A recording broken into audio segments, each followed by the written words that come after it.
What is up, guys? We are back here with another episode of Rift Talks. I'm excited, also a little bit sad because, the World Championship's almost over. It's like the best time of the year and it's been so much fun. But we did have a fantastic set of semifinal matches that I'm really excited to break down for you guys because, my God, was that chaotic. Like, were you not entertained this past weekend? I don't know how you couldn't have possibly been if you watch those games and you are a League of Legends fan. Those are some incredible matches. So obviously we're going to start off by breaking those down. But before we get into those in more thorough detail, I'm actually going to start off with a draft and team fight breakdown of the very first game of the semifinals between Invictus and FunPlus Phoenix, just because I felt that the draft and how that game went was actually really indicative of how the series ended up playing out. Wasn't how I expected the series to play out. Obviously, if you guys watched last week, you know that I thought that Invictus was going to come out on top, but I've been doubting FunPlus Phoenix this entire tournament, and they keep proving me wrong, so I don't know. So we're going to take a really thorough look at that in that first game, and then we'll get into the rest of that series as well as the second series between G2 and SKT. Following that, we will be previewing the finals. Spoiler alert, it's going to be between FunPlus Phoenix and G2. Both teams look pretty good this weekend, although... Anyway, I'll get into that in more detail once we get there. But we're going to be taking a look at that finals. And then last but not least, I'm going to be taking a look at the in hot takes. We're going to be doing a section on a post from Reddit that brought up the journalistic quality, I guess you could say, of the post-game press conference, with SKT after they were eliminated by G2. Some of the questions there. And we're going to kind of take a look at, what do esports fans expect? What is allowed? How does it compare to professional sports journalism? What's on the players? What's on the journalists? What's on the community, et cetera, et cetera. And we're going to be doing a little bit of a deep dive into that with the remainder of the time that we have. All right. So enough of the preamble. Let's get things going. We're going to take a look at this very, very first match, and starting actually with the very, very first draft. And I'm really going to go slow on this one. I'm going to break this down for you guys because I think, before we get into the specifics of this exact draft, I think it's important, especially if you're more of a casual fan, to be aware of what it is that matters in a draft, right? This is something that gets overlooked, I feel like, a lot by more casual fans. And I feel like a lot of analysts even do sometimes backwards analysis on these drafts where the game goes a certain way and then they kind of use the draft to explain that more so, rather than showing you from the beginning what the thoughts were of both teams and kind of setting up the expectations, the win conditions, etc. So the things that really matter in a draft, first of all, you need to get a composition that you're comfortable playing. So you need to have, a champions for your players that they feel comfortable playing, which at this highest level is pretty easy.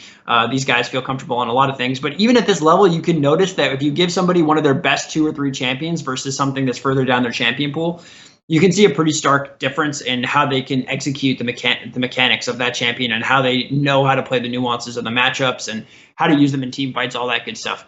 So it's really important that you get champions that you're comfortable playing, but in a composition that gives you a cohesive identity within the game. Like, you want a composition that excels at doing one thing, so you have some very clear win conditions, and theoretically your team should be very comfortable executing that whole composition. So not just the individual champions, but then when you combine all those champions, what does that machine look like? What are the sums of that total kind of add up to?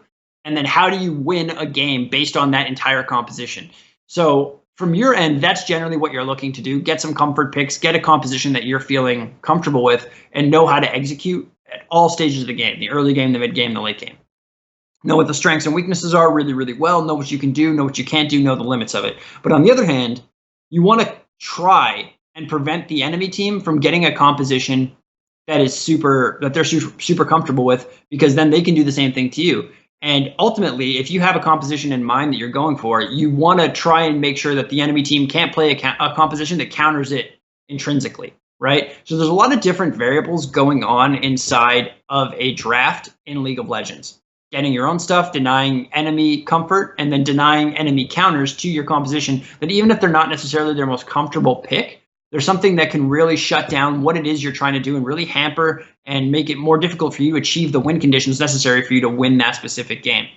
And when you look at, the drafts overall, I feel like it's been pretty interesting in this World Championship. We've seen kind of an evolution. Like, this weekend was the first weekend we really saw Zaya and Kaisa getting banned out. And, I think those two AD carries were by far, like, they were the only two ADCs really being played, traditional ADCs really being played by anybody for the majority of the tournament. So I think, it was kind of interesting for in both semifinals, both teams at a certain point said, I wonder what happens if we don't allow them to play, Zaya or the Kaisa. Are they going to have the defaults like a Yasuo, which we did see a couple times? Or do some of these people have more picks? And obviously, when you're talking about players at this level that have been playing for this long, they have more picks. They can play more AD carries comfortably. And I think you saw that with Varus and Ezreal really coming out quite a few times this past weekend. And both of them actually being played pretty well. Not necessarily were they always able to get the win. Varus specifically seemed like he was struggling to get Ws, but he was played, I felt like, at a very high level. It worked out. Like, they were able to execute fine on him. So I think heading into the finals next week, that's something to consider. Both teams have seen that the other team is more than confident and more than happy to play an AD carry that is not named Zaya or Kaisa. So I'm assuming that we're going to stop seeing bans on those champions next weekend. But this weekend, we did see that. And let's get into this first draft, and we can kind of set the stage. So IG versus FunPlus Phoenix. So FunPlus Phoenix bans out the Akali, obviously. Now, that is something that makes a lot of sense. Rookie, phenomenal on that champion. The Shy, phenomenal on that champion. Now, with the first ban for IG, they had to ban Pantheon because they don't have first pick, so they know that has to get banned away. The Kayle ban I thought was interesting. Obviously, the Shy, really, really good player, and he showed in the final game of the series that he's good on Kayle. But with how these teams play and how aggressive they are, the Kayle being such a late scaling champion, I feel like it kind of like doesn't really fit into the way these two teams play each other. So I didn't necessarily think that was the best ban. I understood it, but not necessary.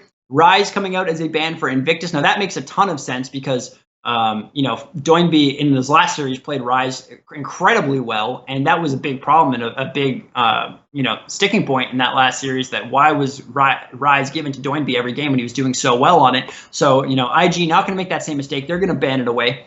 And then we see the Kai'Sa ban come in, which is, again, what I was just mentioning. The first time that I think both teams were like, what happens here if the other team is not allowed to pick Kai'Sa Zaya? And we are. And I think you can see already the setup for what FPX wants to do.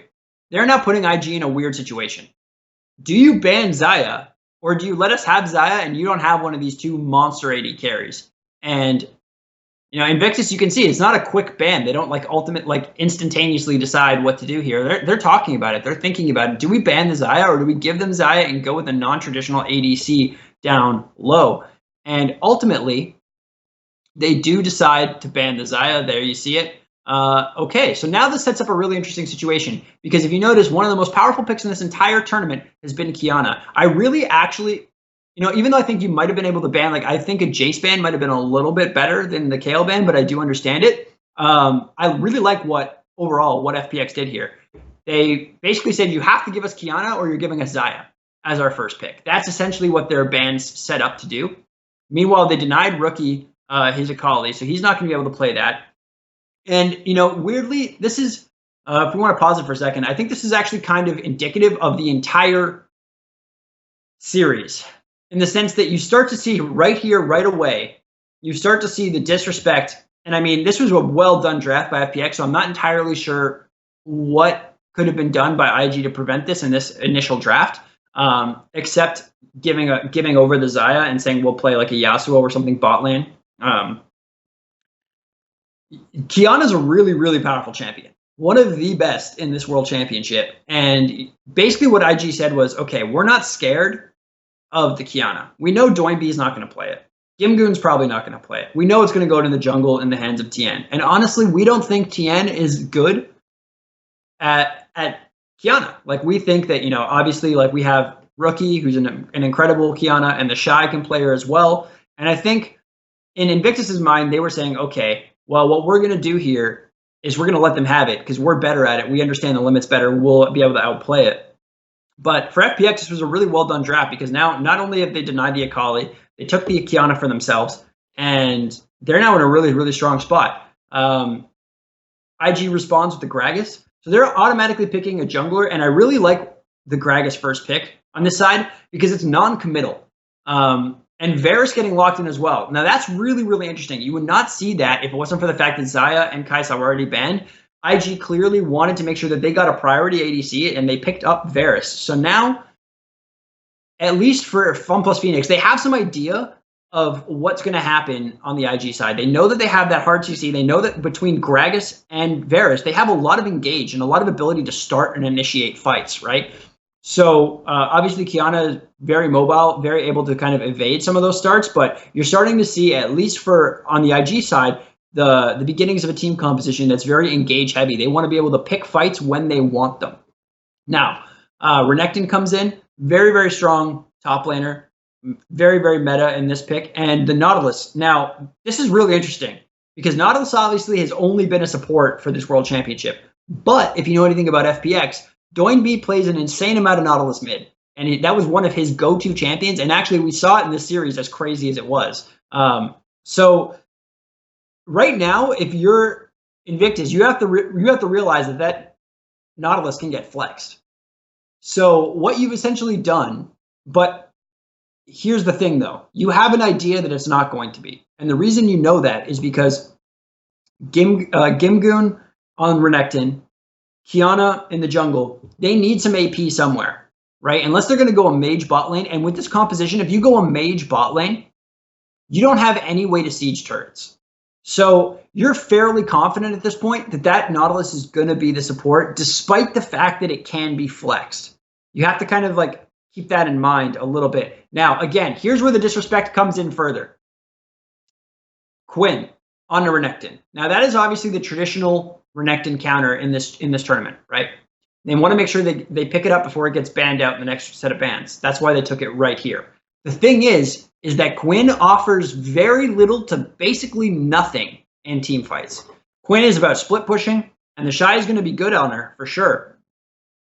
Excuse me. But if it gets to an even state in the game past 25-minute mark, you're in a really bad spot here if you're IG, because it doesn't really fit in with the Gragas and the Varus. Like, Gragas and Varus are very team fight, 5v5 oriented champions. And now you have this Quinn that's going to split push.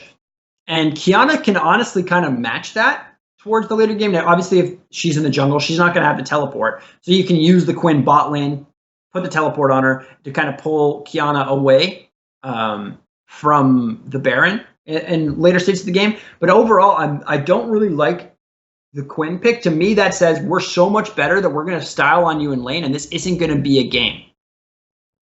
Then the bans come through, Tahm Kench, Braum. So basically what FPX did was they're going to ban out the support pool because they've already got Nautilus. And that, again, tells you that their support's locked in, right? Because Tahm Kench and Braum have been banned out, you know that Nautilus is going support. They don't need a support. So that's why they're targeting the supports on the side of Invictus. Meanwhile, AD carries bans coming out from Invictus onto FPX with Lucian and the Kalista. Now that's really interesting because we haven't seen Kalista in a long, long time. I'm guessing LWX does play her a little bit, but I don't know enough about the LPL to tell you how proficient he is on her.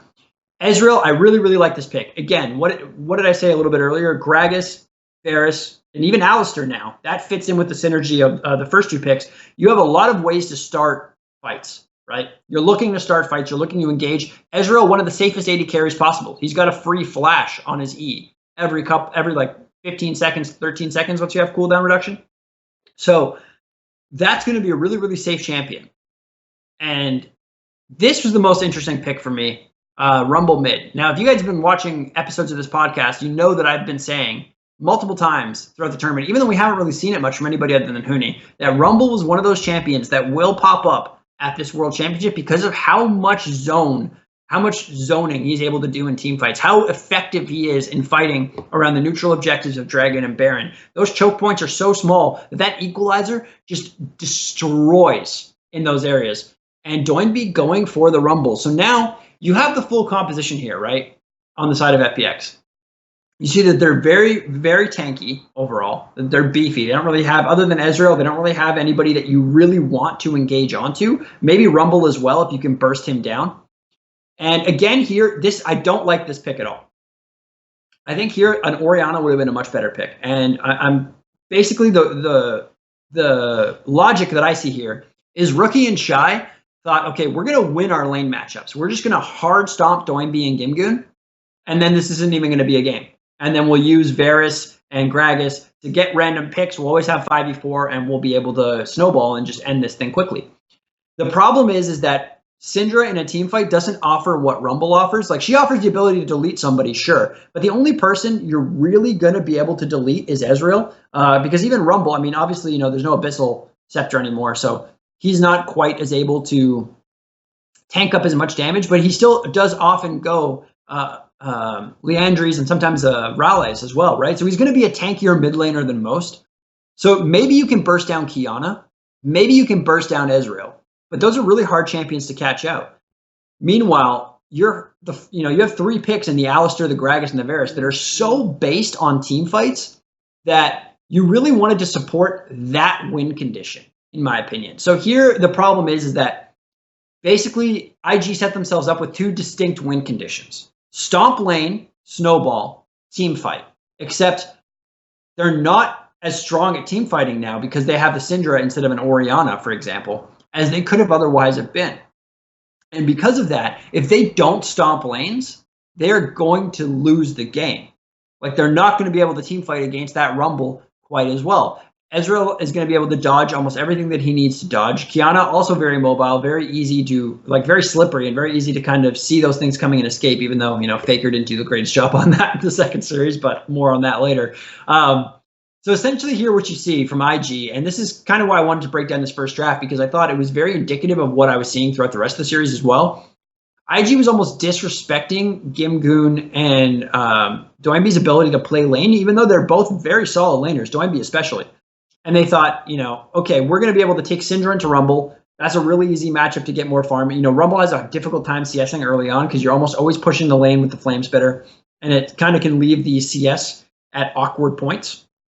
So it's kind of difficult to get all the auto attacks. And when you go in for those auto attacks, it's very easy as Syndra to predict and to land poke and to land stuns and to land engage and to get all that sort of stuff. Syndra does provide some single target engage or even some multi-target engage with their Scatter the Weak combo. But Orianna, if you slot Orianna in instead, she can still poke in lane. Her auto attack is actually even stronger, so it's even a little bit easier to land some of that poke, even though you don't want to be walking into the Flame Spitter. She has a shield, a little bit more defensive. She has a little bit more utility in terms of, you can put the ball on whoever's leading the charge for your team, throw down that W, give your whole team a speed burst. You have the ultimate, the Shockwave, which is really, really good at zone control as well, and would kind of have been able to counter some of the zone control that Rumble on Gimgoon was bringing to the table. Instead, you elect for an assassin. Syndra, obviously has a little bit of zone control, but she's more stereotypically an assassin. And if you don't snowball that lane and the top lane, you're going to be in a really, really rough spot when it comes to team fights. Because again, other than the Alistar, who's on your support position, you don't really have anybody that beefy either. I mean, Gragas can be beefy, but a lot of people are electing to build quite a bit of damage on him, so he actually hurts, and his barrels hurt, and his engage, that big cask really, really hurts as well. And you can get the kills with the body slam, all that good stuff. But overall, it just felt like IG thought that they were better than FPX, and in the drafts it showed. And ultimately that came to burn them. So let's take a look at this team fight that I wanted to break down. This is also from game 1, exact same composition, so you guys are familiar with exactly who's on what. So let's pause and let's just take a look at the map here. Okay, so in the bottom right of the screen, you can see the mini map. LWX Ezreal, he's not in the fight, right? JackeyLove Varus, he's not anywhere near the fight either. The problem is if you look at the scoreboard right now, who's more important? JackeyLove. He's 4-0. He's got 155 CS at 15 minutes. This guy's fed out of his mind. You need him there. You cannot fight without JackeyLove right now. But for some reason, IG picks this fight. Now, you see they have that ward right by Wraiths. So they can see Doinb right now. They see Crisp. They might not know Tian is there, but they should. Because that ward that's in the river bush, just to the left of your screen, right underneath the scuttle, should have picked him up as he was walking into that bush. So they should know he's there, right? As we move forward, the Shy really, really, really ballsy. Flashes forward. Now, because of that pink ward in the top right of your screen, they don't know necessarily that Doinb's there. But they engage onto Crisp. And again, I mean, I understand trying to get picks, But the Nautilus support is not the person you need to be worried about trying to pick. So look at how grouped up everybody from IG is. You could throw a blanket over them, as they would say in sports, right? Like they're all right next to each other. And they're all right next to walls. So what does that mean? Well, that means the Qiyana ult's about to come in. The equalizer there, you see shreds. Look at how much damage that equalizer does. Then the Qiyana ult comes in. Look at that. Team fight's over. Crisp isn't even dead. And even if Crisp did die, it doesn't matter. He's the support. All he really needs to do is get an ultimate off. And he doesn't even have that up and available to him anymore. So at this point, if he dies, it doesn't matter. Meanwhile, multiple kills. You see 3 dead instantly from the side of IG. Baolen is going to get chased down, and he's going to die as well. And JackeyLove's like, hey, guys, what about me? Like, we didn't even get this fight. Like, I didn't even get into this. Meanwhile, you know, LWX does get there finally to take down Baolen, but that kill is completely inconsequential. It didn't matter. So I just, like, this fight really, really hurt because there's absolutely no reason you should be going that hard onto a support. There's absolutely no reason you should be fighting right next to walls, all that grouped up when you know Rumble's right there. And it's just a really, really unfortunate set of events that they decide to pick that fight, even without the most fed member of their team on JackeyLove. He has all their gold. He's the person that really has the ability to do something. And they basically just elect to fight without him. And it's just absolutely incredible that they made the decision to go in on this. They had enough vision to know that something was up there. And Crisp wasn't alone. They knew for a fact there was at least 2 members supporting him. Maybe they thought they could win the 4-on-3. But even with Rumble's ult in that choke point and Qiyana, you knew Rumble and Qiyana were there for sure. So, I don't know. That was really, really bad. And that, to me, was kind of the decision-making that we saw throughout this entire series. It was problematic, to say the least. And, you know, I hate to keep using this word, but borderline disrespectful. They thought, well, we're so much better. We're going to be able to pull this off so easily that it doesn't matter if it's, you know, Gimgoon's in that bush, or it doesn't really matter. And Gimgoon didn't even have to do that much. Like, I think they would have lost that 4v3, honestly. They just walked right into Doinb and into Tien's ult. And Tien showed, you know, you're going to disrespect and give him the Qiyana and say it doesn't really matter if he gets this really powerful champion. Well, he's going to show you it does matter, and he's able to do a lot with it. Now, obviously, you know, having that first pick, that allows you a lot more flexibility in your draft. You know, IG was kind of really put in a tough spot when they have to decide between giving up Xayah or Qiyana. But, you know, I think JackeyLove was fine on Varus, and not as strong as Xayah, obviously. But Xayah offers actually a lot less mobility than Ezreal. And if you're looking at, you know, she has her one ultimate, her ultimate that can kind of get her out of a sticky situation. But that's it. And that comes up way less frequently than Ezreal's E does. So with the composition that Invictus was trying to go, I just think that it would have been better to allow the Xayah to be played and to ban out the Qiyana. Now, that is definitely a little bit of armchair analysis. That is a little bit of post-game, you know, based on how we saw it play out. My thoughts afterwards. But everything before that, I think, was pretty predictable. I still think the Orianna there would have been a lot better. I mean, if you just envision that team fight and an Orianna ultimate in the middle of that, when, you know, quite a few members were grouped up on the side of FPX as well, could have really helped turn things around. But instead, they all walk into the Rumble equalizer, and Rumble went, like, I think 10-1, 10-1-5. Like, he just absolutely decimated your team. And then that throws a whole new monkey wrench into the situation for the rest of the series, because now, you know, we can't let this guy play Rumble. That went so badly for us. He cannot play Rumble. He likes to roam around. He likes to make a big impact on the map. And he was just able to get kill after kill in key situation after key situation. I mean, Rumble was really, really the story of that first game. But let's go ahead and take a look at the entire series now and kind of break it down for you guys a little bit in more detail. Because there was quite a few interesting moments. You know, obviously IG ties it up in game 2, but then loses games 3 and 4. It's kind of weird. The whole series felt kind of weird because game 4 was a game, shouldn't have been a game at all with how bad IG played the early game. Like, there's just a lot of things that, to me, I was scratching my head significantly and just trying to figure out what were the thought processes of some of these teams, or specifically IG, as I just felt like really bad decision making was coming through time and time again. But let's go ahead and get into the actual games. So let's start with game 2. We'll just go through it chronologically, because game 1, I mean, you guys essentially saw the fight that swung it completely. After that, It was basically completely impossible for IG to recover. Anytime they tried to contest a neutral objective, Rumble was too fed, and Rumble just ulted, and everyone died. So game 2 is really interesting. Mordekaiser for Gimgoon, actually, his whole job here was to remove Vladimir from fights. And sometimes he was actually able to do that pretty successfully. You just ult the Vlad and prevent all that AoE damage from coming out. And even if you die in the 1v1, it doesn't really matter, because what you're trying to do is remove that AoE team late game threat, right? But again, look, rookie on Lucian. And you just see, again, a composition that makes very little sense, whereas the FPX composition doesn't really make much sense either, to be honest. It was Hook City. This was a crapshoot of a game. Super entertaining. Super entertaining. But FPX gets a giant lead to start this game. At 25 minutes, it looked like FPX was going to be up 2-0. And some things went really, really wrong. But you see early on, there's lots of fights. This series was so chaotic overall. I mean, look at this. It's like a 5v5 in 8 minutes. Both teams are just contesting every objective. Crisp, pretty good game on the Blitz, although he did end up costing them the game a little bit later, but we'll get to that when it shows up.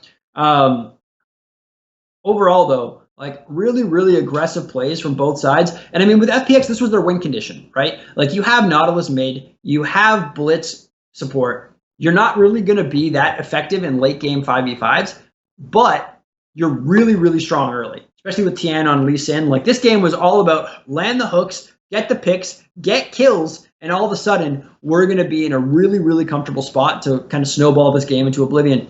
I kind of feel like I wasn't a big fan of either draft. I mean, I was less mad at IG's draft than I think FPX's draft in this game. You still have that, Varus Gragas combo to try and win team fights. And obviously, with the Shy on Vladimir, Vlad's an insane late game carry. So that gives you a lot of potential late game as well. But this game, you see, they did actually elect to leave Kai'Sa open. They weren't able to get Xayah. She was banned out, but they went for a safer pick ban, and it did kind of pay off for them in the end, because basically all the onus here is on FPX. They have to close this game out. And as you see on your screen, they're doing a very good job of it early on. They're making a lot of aggressive plays. They're getting towers. They got the Rift Herald. They've got some neutral objectives for themselves. They've got the only dragon. They got more turret plates, right, in the early game. So everything is looking relatively good. Really nice play from Ning. Really, really nice engage. His Gragas is actually really, really good. But Tian, honestly, Tian was the better jungler by far in this series. He proved it every game, essentially. His Kiana play was outstanding. His Gragas, when he got his hands on Gragas, was really, really good. His Lee Sin was pretty good as well, made some key plays.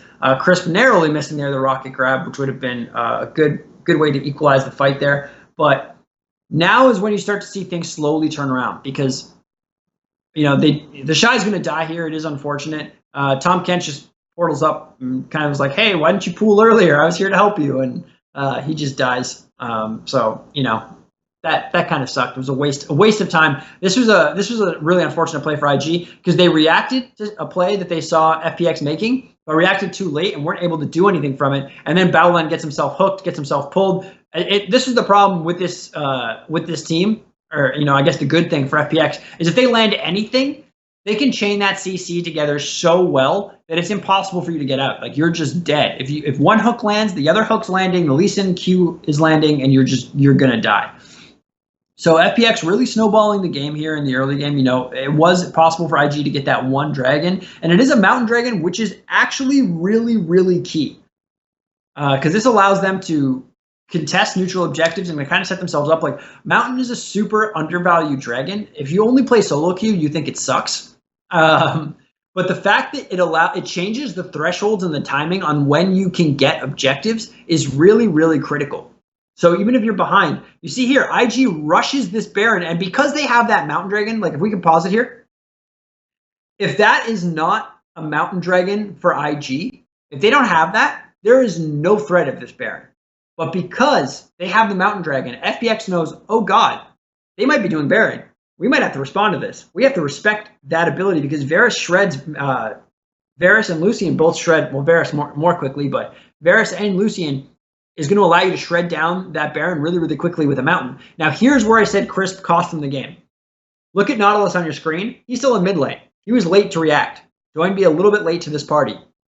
Crisp sees the hook, cannot control himself, lands the hook, meanwhile just gets blown up instantaneously. Ning, beautiful ult there to split up LWX and TN. The Shy does get ulted but by the Nautilus, but too little too late. Gimgoon not able to send anybody into the death realm of any major importance, and all of a sudden everyone's getting shut down. This is going to be the Baron. This is going to be the swing in the game. And honestly, this game should have ended a lot quicker. But IG actually lost a dragon fight, and they kept losing some fights. But where it turns around is Doinby honestly getting caught. Like, Ning steals an Elder Dragon after this. We'll get to that in a second. But yeah, you see them taking the Baron here. And now all of a sudden you're thinking, okay, well, this looks really, really good for IG, right? They look really, really strong. But unfortunately, they weren't able to win some of these fights. Like they just end up, well, they win this fight actually, and they do take quite a bit with Baron. So their Baron was pretty effective. Here you see the Shy now outscaling the Mordekaiser, able to win that 1v1, and this is a bit of a problem now for FPX because now they realize, oh God, guys, we missed our window. Like, we don't have the damage anymore. We don't have the ability. Like, we have to get really key picks to start these fights. Otherwise, we're not going to be able to do anything about it. But there were some bad fights that came out on the side of IG after this. They do lose a couple, but unfortunately, towards the end of this game, Doinby on the Nautilus gets caught. It becomes a 5v4, and then it's a real easy closeout from there for IG to close this game. But yeah, that was basically the story of game 2. We don't need to go through every single highlight here. Game 3. Let's skip ahead to game 3. So now the series is 1-1. IG is even this up. Gimgoon pulls out the Gangplank, and now you see the Shy on his Jace, right? Or on Rookie's on Jace. The Shy's on Lucian. And again, like, look at how not good this team is at team fighting. You know, like Ezreal, Jace, those guys like to poke a lot. Lucian, pretty strong early game, falls off hard late game. Meanwhile, you've got Gimgoon on Gangplank, one of his best champions. Kiana, again, given over to Tien. Look at that Kiana ult. Not enough, unfortunately, in this specific situation. Rookie is going to be able to just clean everything up here with the help of JackeyLove on the Ezreal. And overall, like, again, I think that when you look at this composition, there is a lot of things that work in FPX's favor.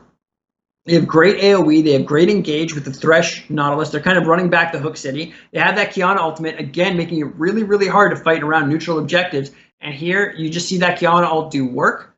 And then all of a sudden, everybody else is going to slowly but surely get cleaned up. LWX on the Xayah, able to do quite a bit. And, early game again, FPX's way. Like, FPX realistically should have won every game in this series. Should have been a 3-0. They just kind of threw sometimes. And even game 4 was like they almost completely threw that too, which was ridiculous. That was a game of throws.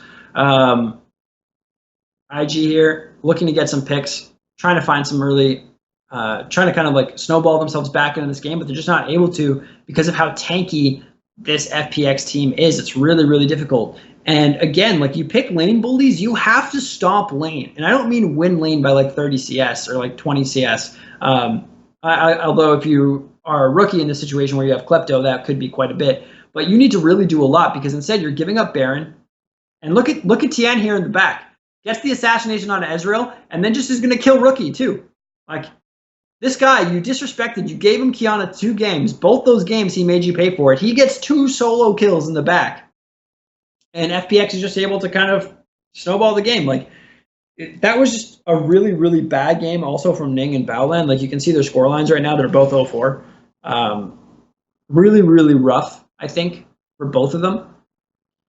And, FPX honestly played this out pretty well, pretty methodically from this point on. Like, there just wasn't a whole lot that IG could do. But again, IG drafted themselves into this hole where you have Lucian and Jace. And if you see in the top of your screen, like, look at the cloud drags coming through from FPX. Like, if you have Jace and Ezreal, you want to be able to poke to start fights, right?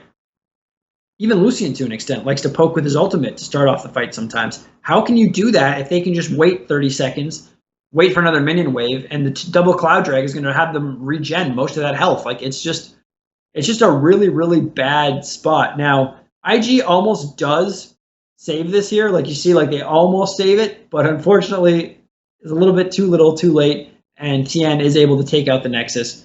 Game 3 goes to FPX. Game 4. This is the weirdest game. Because if you look at this composition from IG, what does a Kai'Sa and a Kayle tell you? And a Galio even. Well, I'll tell you what it tells you. It tells you that you want to scale. You want to get to late game. You want a team fight. Finally, they've decided we have to actually pick for team fights because we're not winning hard enough in the early game. Good decision. What happens? Ning tries a level 1 invade. They lose. They get killed. So now with their scaling composition, they're down early. And now the Shy, if you guys notice, he had to flash in that last fight to get away. Well, guess what? Gimgoon didn't have to flash. He's got a flash up. He's able to take a 1v1 solo kill in the top lane. Now, he's going to get dove here, but it isn't as clean as it could have been, and it's a 1-for-1 instead of a 1-for-0. Now, what I really do like about this composition from IG is the Kayle synergy. So Kayle has 2 insane synergies on this composition. With her ultimate, she can ult either the Olaf as he goes in with his ultimate and makes him, invulnerable to damage as well as invulnerable to slows and everything like that. Generally towards the end, once he's already there and taking a lot of damage, that's when you want to do it, and he's on top of them because then the Kayle ultimate does quite a bit of damage as well. And JackeyLove on the Kai'Sa. When Kai'Sa uses her ultimate, you can put the Kayle ultimate on her. She's untargetable. She's not going to be able to take any damage while she's going in there and ripping apart the backline. Really, really good synergies. FPX does get a little so right now FPX is a giant lead. This game should be an easy cleanup for them, but unfortunately they really, really messed this fight up. And a bunch of them get picked. Olaf gets a couple of kills. That's not necessarily what you want because Olaf can be a really, really strong champion. And you just see IG trying to siege and really trying to use their advantage. They know that if they scale, they're going to be able to do it well. But right here, this was right after that last fight, and they did not take into account the teleport. And that double teleport comes in, and it absolutely wrecks IG. They got a little bit too greedy, a little bit too overzealous. You could tell that the pressure was starting to get to them a little bit, and they bit off a bit more than they could chew. They needed to back and respect the fact that there could be a ward behind them that they didn't know about that could be teleported to. They did not track those cooldowns, and it cost them a couple kills and the dragon. Now, in the middle of this game, and I believe it's right here where this does start to happen, the Shy gets stupidly fed. Yeah, I think it is this fight. Like, he just gets absolutely massive. You're going to see him pick up the double kill, the triple kill, I believe the quadra kill onto Gimgoon. And now you have a massive problem because now IG has a scaling team composition with the Shy and Kai'Sa, right? Kayle and Kai'Sa do an insane amount of damage late game, and they're both in a good position. Kai'Sa has 3 kills. Kayle has 7. And look at the CS numbers for this game. Like, we're at 21 minutes and nobody has 200 CS. Like, it just shows what a bloodbath this game has been so far.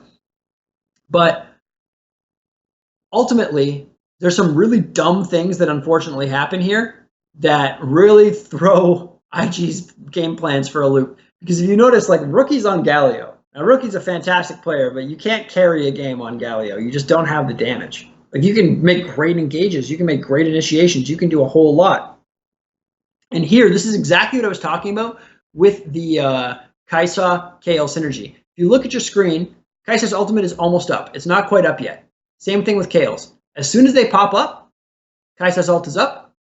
Kayle's ult is about to be up. It's up. Boom. Kai'Sa ults in, gets a double kill with the help of the Kayle ultimate before she's even targetable, and all of a sudden, that is a free Baron here for the side of IG. You see Gimgoon trying to do something with the barrels, but a nice play by Baolan to kind of zone him off and prevent that from happening. Really, really well done. So now, for all intents and purposes, we're going to Game 5.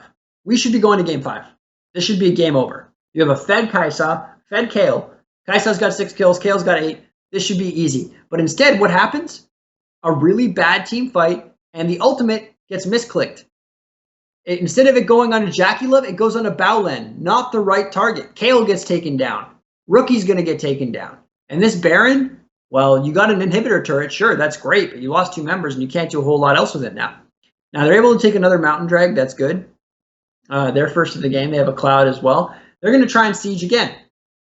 The Gangplank ult comes out, slows down the retreat. Tien, beautiful flank on the Gragas, and all of a sudden, Battleline gets caught out. Shy has to ult himself just to stay alive. He's not able to use that ult in any sort of aggressive or playmaking way. He just has to try and keep himself alive. Does narrowly dodge the hook. But here, this is the play that lost the game for me. Look at this. Look at this. The Shy and Jackie are just running into face check a jungle. What are you doing? You're the two carries. You know they're all there. What on earth was that decision? They both get blown up instantaneously. Now you have no damage. Now FPX can just run forward with reckless abandon. They don't have to worry about anything. You don't have any carries left. That was just unbelievable. Olaf has to ult to get away. See FPX here. They're going to take an inhibitor, but and they're going to go for a second one as well. Meanwhile, actually a little bit later on the next fight, there is a good play. Actually, no, never mind. I'm going to confuse the last game where they both kind of backdoored each other. Anyway, so FPX get another dragon, and now here, this is where the game is actually lost because a bunch of ults just came out. You see the Gragas ult and the Gangplank ult. Nothing happens. JackeyLove still got health. Everyone's okay, right? Now this is a great window to fight. They're missing two key ultimates. JackeyLove able to lifesteal. All of that's negated, right? No damage taken, especially with the Cloud Drag. What happens? The Shy. This guy's been one of the best top laners all tournament. Here, he sees Doinb miss the hook, so he feels he can go aggressive. Completely forgets about the Varus ultimate. The Varus ultimate that they have themselves have been using the last few games because they know how good the engage on it is. He gets caught. He doesn't get a flash. He doesn't get to use his ult. All of a sudden, IG can't do anything. They're forced back. Everybody dies. Ning and JackeyLove are running for their lives, but the Tahm Kench ult kind of cuts them off. They have to run the other way, and unfortunately, they both get taken out too. That is the game and the series. Shy, you were so good. So good all tournament long. Like, it was remarkable how well you played. In this series, you were non-existent. And that really cost your team. And especially in that last game, the game where you really did, and we're like, oh my God, finally, we're seeing the Shy. This guy's stepping up. We're seeing the level of play that we expected to see from him. He makes two really bonehead decisions. One to face check the jungle alongside JackeyLove, and two to get a caught right there, not use his flash, not use his ultimate, gets blown up. And that's game. That's series. That's the end of your season. Super unfortunate for IG. I really did think they were the better team. FPX played, not this weekend. I mean, going into this weekend, I thought that they were the better team. I thought that they were going to be able to use that solo lane skill to get small advantages. But the problem is I think that they put too many eggs in that basket, and they said, well, we're better in solo lanes, so we're just going to play solo queue. We're going to stomp our solo lanes, and there's going to be nothing they can do about it. Not realizing that FPX is a really, really good team, as a team, right? They play really, really well together. And considering that they were regional opponents, there's no excuse for that.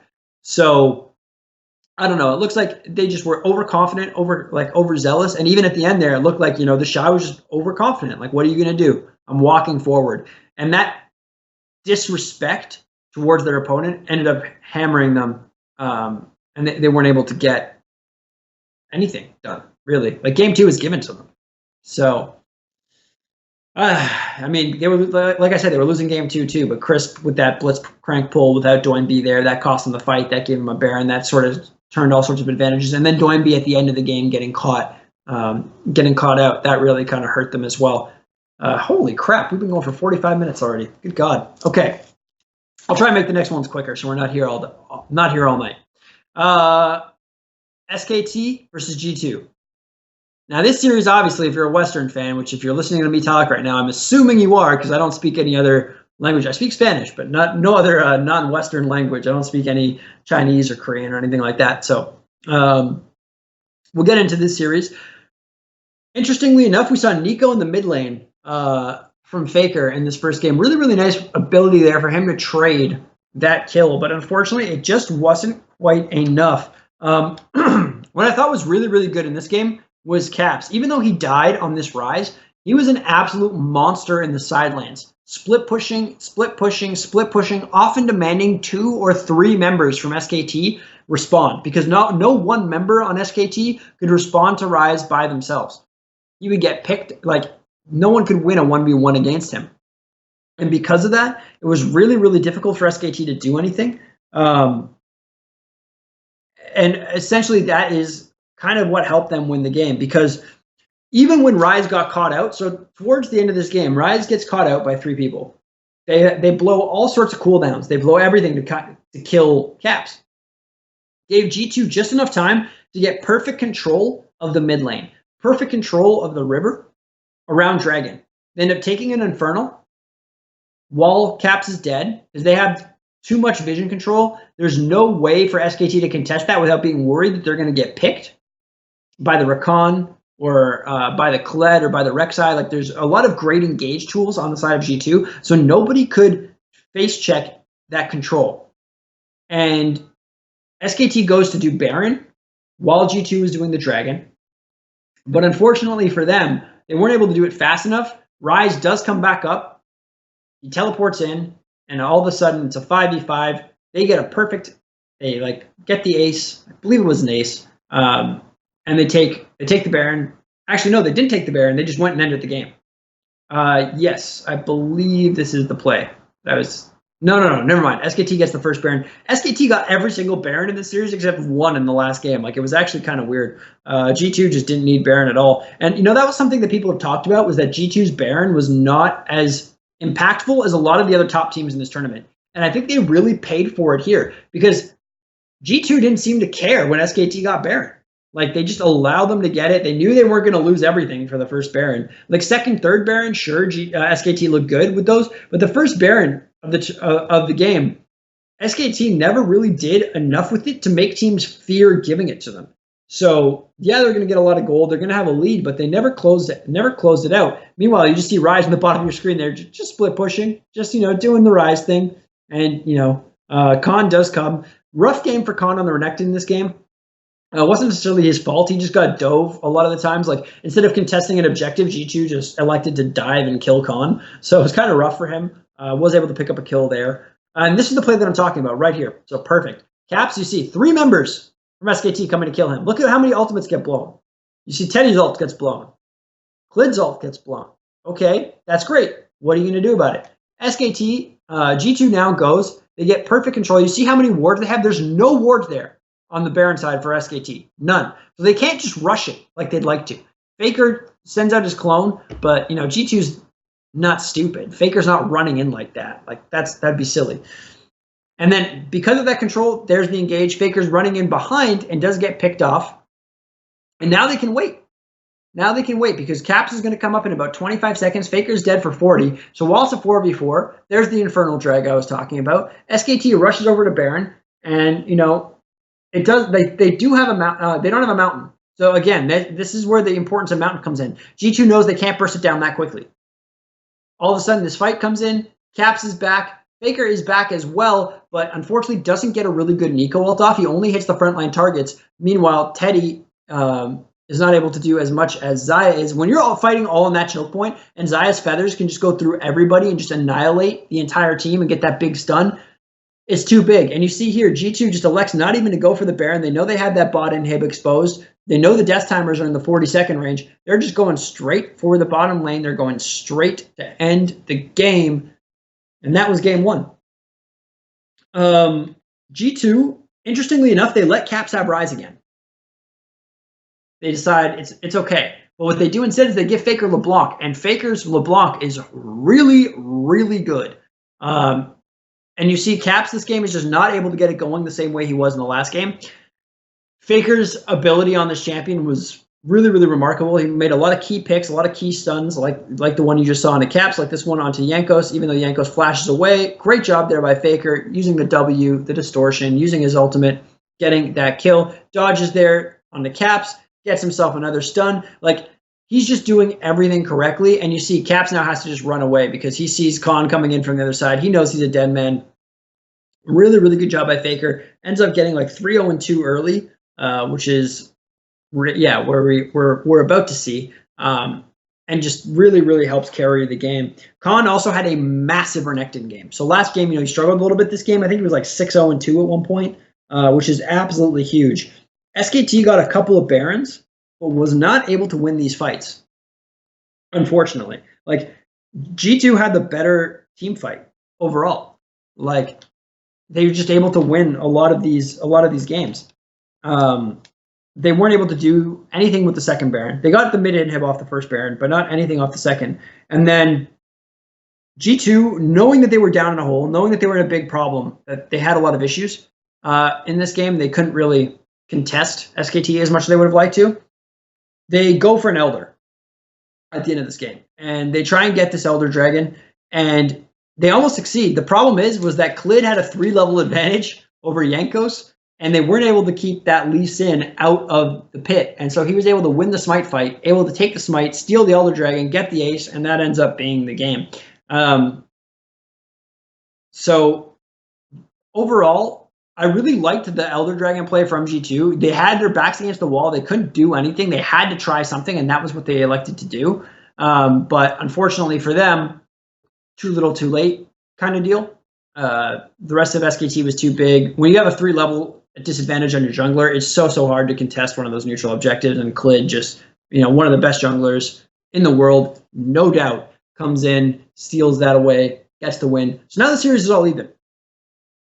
And games 3 and 4 are interesting. So again, they have no problem giving Khan the Renekton. They've been giving it to him all series. They think that's not a problem.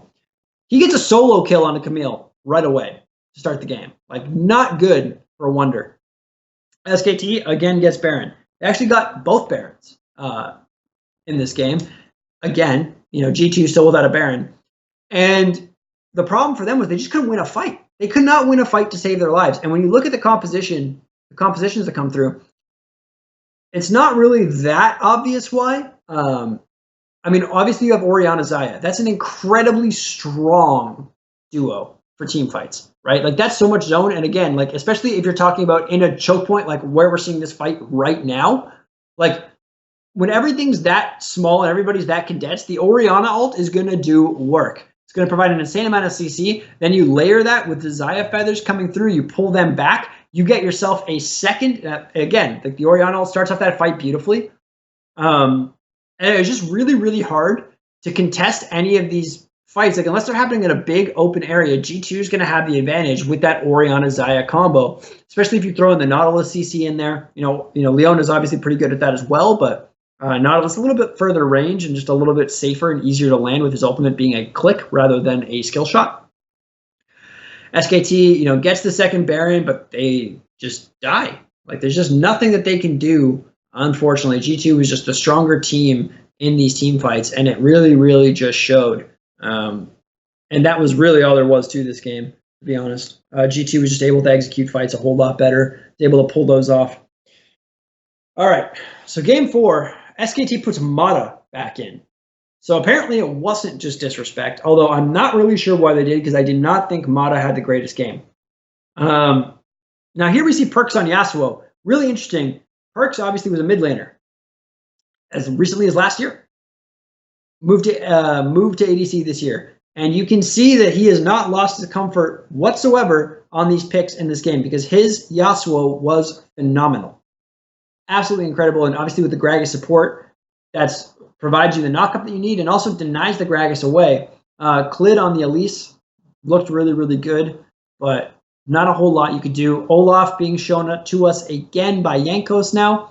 And that was really, really greedy, because Jankos gets that first blood, goes to do solo dragon, and Clid is like, I know what you're doing, friend. Catches him out, picks him off, gets the dragon for SKT. So now things are not looking the greatest for G2. Faker's gotten himself, gets himself rolling, gets an early kill, gets another couple of early kills here in this fight bot lane. And all of a sudden, it kind of does look like we might go to a game 5. Perkz there looked really, really good, but once Faker comes in, this whole fight changes. And they see, they're like, oh God, guys, it's Faker. What do we, oh no, we're all dead. Oh God. And Khan now on the Vlad, a little bit of a different pick, actually a very different pick. Renekton, obviously, his power curve is early to late.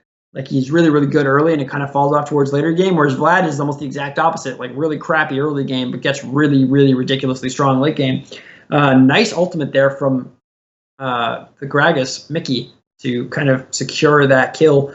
You see three oceans, excuse me, coming through on the side of SKT. Faker picking up another solo kill there. And all of a sudden, Faker's really, really big. He's 302, 303 now. Faker is the win condition in this game.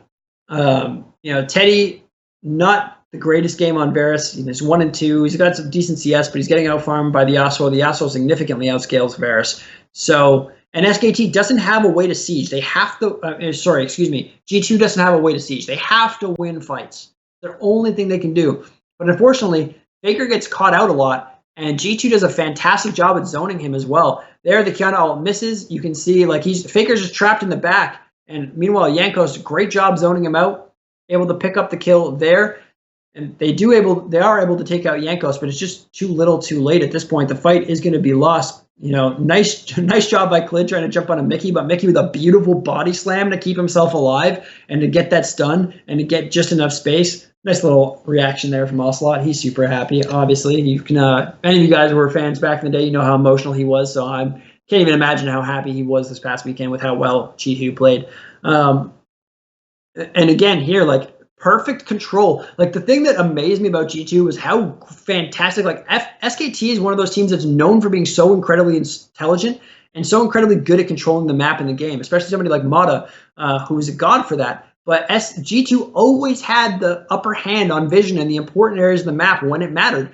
And because of that, they were able to start fights under their terms. They were able to prevent Faker from really knowing where everybody was, so he could design a good flank route. Like, look at the situation. Faker flanks, but Jankos, like, you see them disappear off your screen, but Jankos is just going to follow Faker around. He's like, nope, you're not getting into this fight. What do you think you're doing? You're not going anywhere near this fight. Until now, and at this point, it does look like, okay, well, SKT could win this at this point. Wonders taken down, and this was a really good sign for SKT. They were able to win the fight with Faker not in it, right? Until the very end, obviously, but at that point, the fight had kind of already been decided anyway. You already saw G2 retreating. It's just a little bit of extra gravy on top with that kill.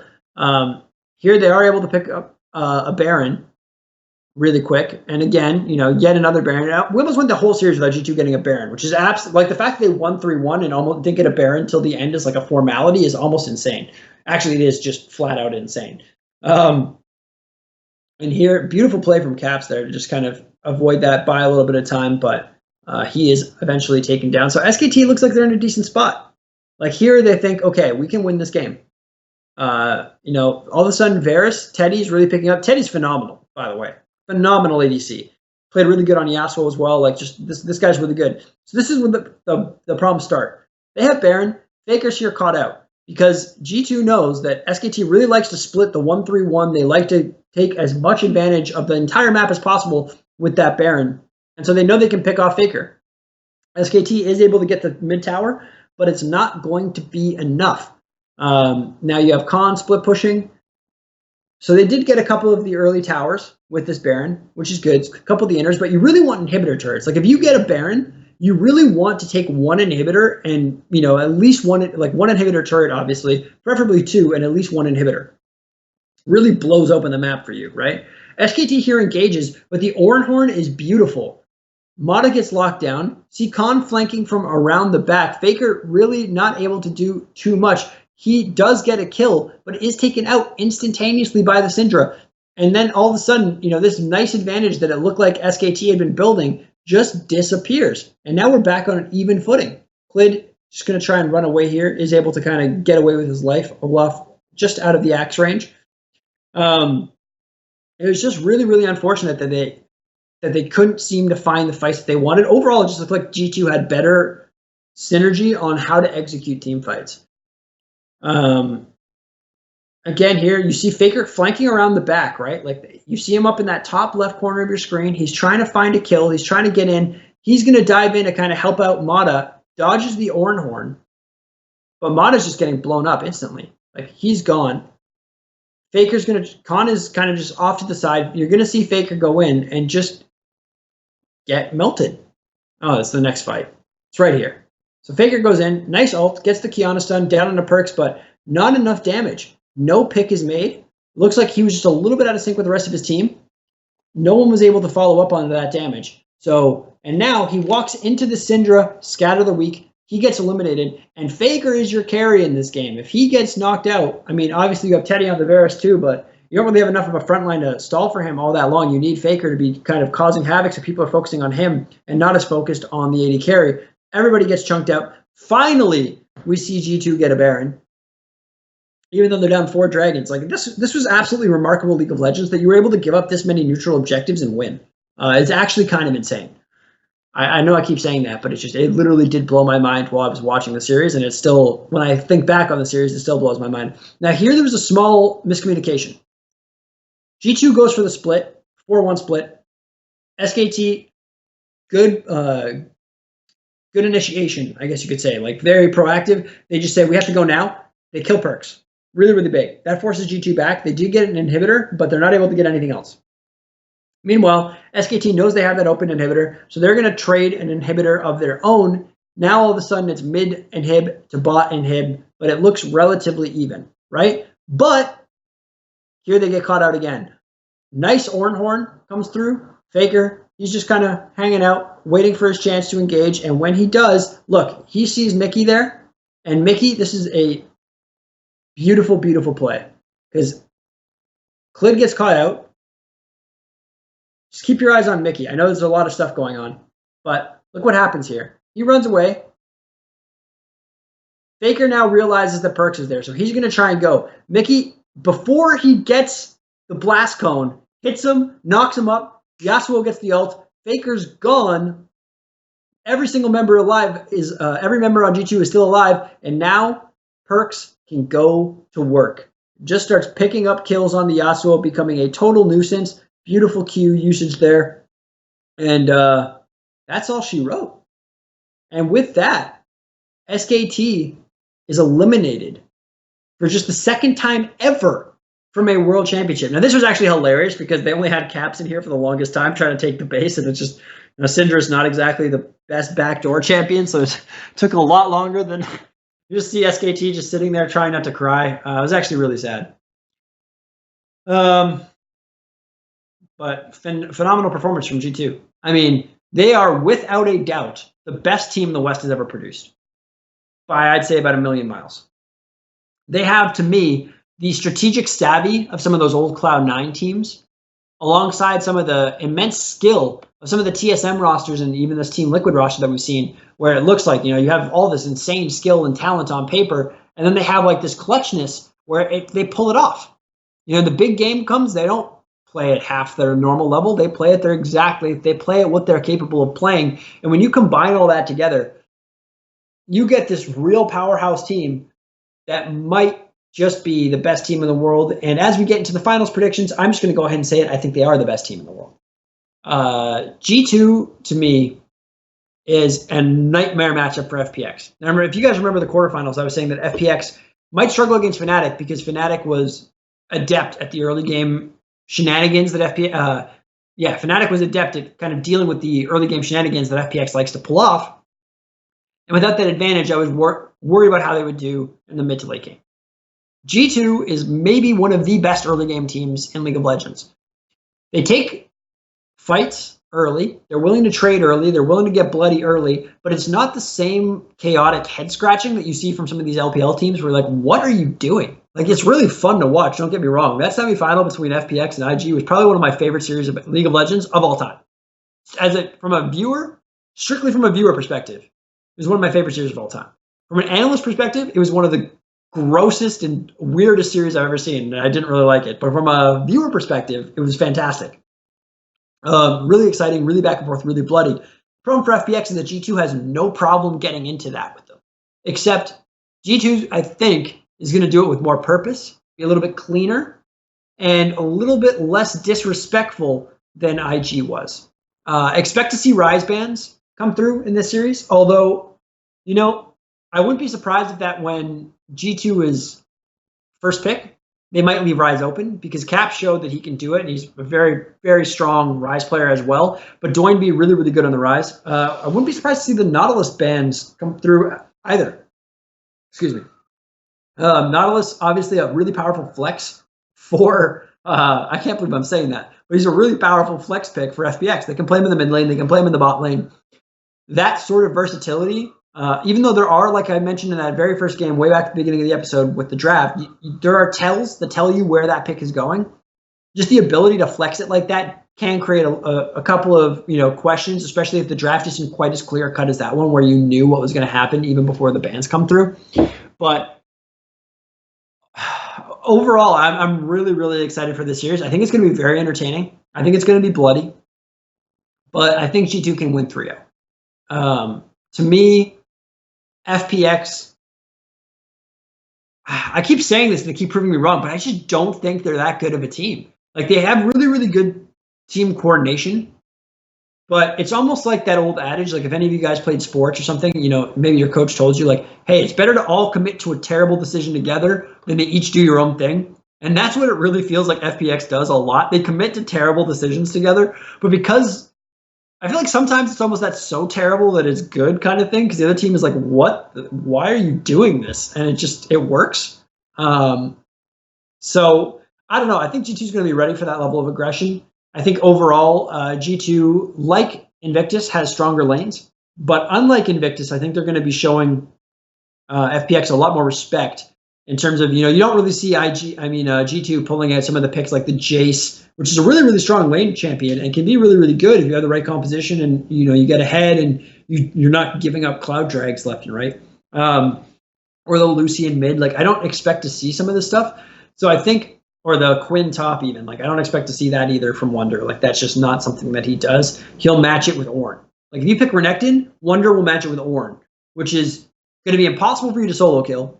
Or maybe Camille, which, he did get solo killed on, rip. But if he sticks to the Ornn, I think it'll be really, really good, because Renekton can't get that really big bully advantage in the lane, but then he can match you later in the game in terms of teamfight presence and CC, and you saw how good G2 is with that Ornn. They know how to use it for engage. Wunder's really, really efficient on that champion. Yeah, I mean, I think this is a G2 series.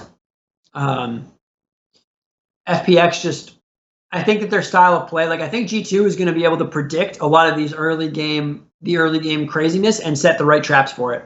And that overall, it's going to be really, really tough for FPX to do anything. So I'll give them one game, potentially. But I think it's a 3-0, maybe a 3-1.